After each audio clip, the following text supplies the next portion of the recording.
ഏയ് 25-ാം തീയതി ട്രിപ്പ്, ആരും മറക്കല്ലേ. എടാ എനിക്ക് നിന്നോടാ പറയാനുള്ളത്, സമയത്ത് മുങ്ങരുത്. 2 ദിവസം മണിക്കൂറൊന്നും കുഴപ്പമൊന്നും. എടാ 3000 രൂപ ഫണ്ട് ഇല്ലടാ, ഇതവണ എന്തായാലും ഞാൻ വരും.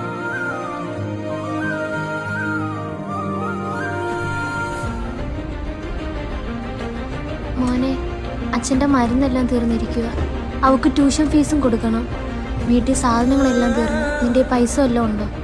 ഞാൻ നോക്കട്ടെ. സമയത്ത് മുങ്ങരുത്. 2 ദിവസം മണിക്കൂറൊന്നും കുഴപ്പമൊന്നുമില്ല. അമ്മ,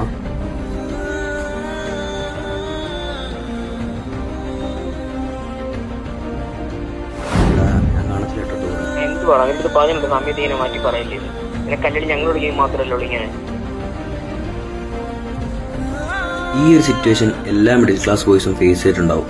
എന്നാലും എല്ലാം റെഡിയാവുന്ന രീതി നമ്മൾ വീണ്ടും മുമ്പോട്ട് പോയിക്കൊണ്ടേയിരിക്കും.